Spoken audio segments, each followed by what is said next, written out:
প্রথমে আমি ধন্যবাদ জানাচ্ছি শিবেনকে আমাদের এই অনুষ্ঠানটি আয়োজন করার জন্য। এটা খুবই গুরুত্বপূর্ণ একটি প্ল্যাটফর্ম। সবার যে এত সুন্দরভাবে কথা শুনতে পেরেছি, আমি খুবই খুশি হয়েছি। হয়তো পরে সুযোগ হবে আপনার সাথে কাজ করতে আর ভালো বলতে।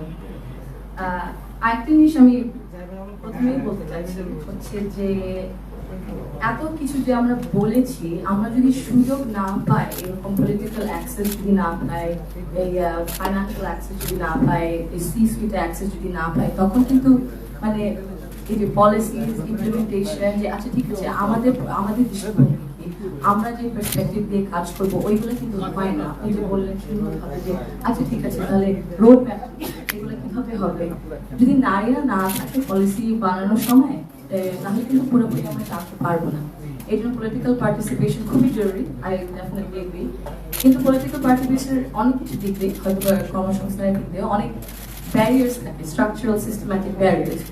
ওইগুলো আমরাই শুধু হয়তো বা বুঝতে পারবো। ফর এক্সাম্পল আপনারা যে বললেন ডে কেয়ার সেন্টার, এখন ডে কেয়ার শুধু একটা খেলনাঘর হলেই তো হয় না। সুন্দর একজন ট্রেন যদি থাকে, কয়েকজন ওদের শিফট লাগবে, বড় একটা জায়গা লাগবে, বুঝতে হবে ঠিক আছে কোন বয়স থেকে কোন বয়স, ওদের খাবারের ব্যবস্থা, ওদের মানে সুস্থের ব্যবস্থা, ওর যদি কারো কোনো জ্বর থাকে, কোনো ধরনের বাচ্চা ঠিক আছে ঠিকভাবে সামাল দিতে, এগুলো যদি ঠিক মতো না হয় তাহলে মাদেরও তো কোনো কাজ করতে পারবে না, ওরকম সুযোগ নেই। তো কিছু স্ট্রাকচারাল ব্যারিয়ার্স তো আছে। পলিটিক্সের মধ্যে, রাজনীতির মধ্যে আমরা যেটা দেখতে পারি, মানে প্রথম থেকে যদি আমরা দেখি, একটু আপনারা খুব সুন্দরভাবে কিছুক্ষণ বলেছেন যে ও মামা আপা, হেমা আপা, আপনার তো মানে নিচ থেকে অনেক বড় মানে স্টুডেন্ট, ভেরি ইম্প্রেসিভ। এখন আপনাদের মতো অনেক আছে নিশ্চয়ই, আপনারা তো ওদের সাথে নিশ্চয়ই কাজ করেছেন। এখন ওদের জন্য যদি আমরা ঠিক মতো না চিন্তা করি, ঠিক আছে স্টুডেন্ট লিডার থেকে লোকাল গভর্নমেন্ট থেকে ওই পাইপলাইনটা যদি সৃষ্টি না করা হয়, আর ওই পাইপলাইনটা ধরে রাখা যদি না হয়, তাহলে মেরামত করা না হয়, তাহলে তো সুযোগ সুবিধা থাকবে না। ওরকম ভালো ভালো নেত্রীদের ওরকম আমরা সুযোগ দিতে পারবো না। তো ওইটা প্রথমে করতে লাগবে, পাইপলাইনটা সৃষ্টি করতে রাখবে আর ধরে রাখতে রাখবে। দ্বিতীয় পয়েন্টটা হচ্ছে যে এই মেন্টরশিপ আর ট্রেনিং।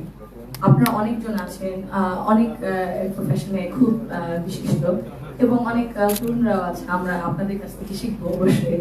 তো ওই মেন্টরশিপ আর ট্রেনিং প্রোগ্রামটা এই পলিটিক্সে আর সিভিক ডিউটিতে যদি না থাকে, তাহলে ও কিভাবে বুঝবে যে ঠিক আছে আমার এইভাবে এই পথে যাওয়া উচিত, আমার ঠিক আছে এইভাবে জিনিসটা বুঝিয়ে করা উচিত। তার মানে একটা ছায়ার মতো, একটা তাল গাছের ছায়ার মতো যদি একজন কেউ না থাকে, একটা মেন্টর, তাহলে কিভাবে ওই ছোট গাছটা আবার বড় হবে।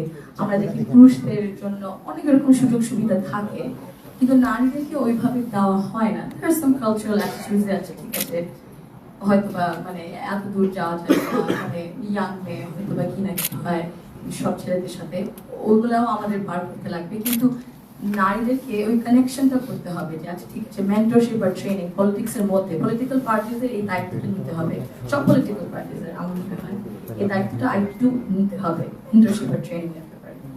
আর একটা বড় বিষয় যে ফাইন্যান্সিং এর ব্যাপারে, ফাইন্যান্সিং বিরাট বড় একটা ক্যাম্পেইন যদি করতে চান, রাজনীতি যদি চলতে চান, ফাইন্যান্সিং যে পলিটিক্যাল পার্টিসদের মানে ইকুইটি, ইকুয়ালিটি তো আমরা জানি সমান সমান, ইকুইটি হচ্ছে বোঝা যে বৈষম্য হয় কিন্তু ওই জিনিসটাকে ঠিক করার জন্য আরো সুযোগ সুবিধা দিতে হবে।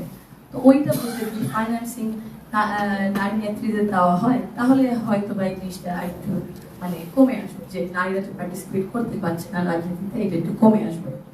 এবং নারীদেরকে সুযোগও দেওয়া উচিত, বুঝতে আছে ঠিক আছে ওনার মানে মেধা আছে দাঁড়ানোর জন্য কোনো একটা লোকাল গভর্নমেন্টে, না হলে কোনো একটা কনস্টিটিউয়েন্সিতে।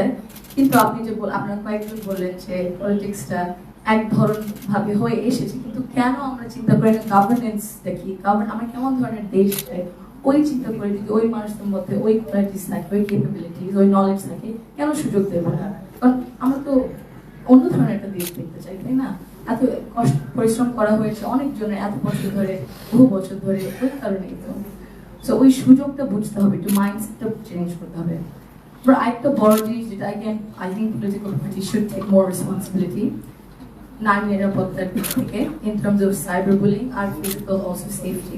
দি কোডস অফ কন্ডাক্টস থাকে প্রতিটা পলিটিক্যাল পার্টি, যে আচ্ছা ঠিক আছে যে এই মানে আমাদের আইন তো আছে, কিন্তু পলিটিক্যাল পার্টির দায়িত্ব নিতে হবে।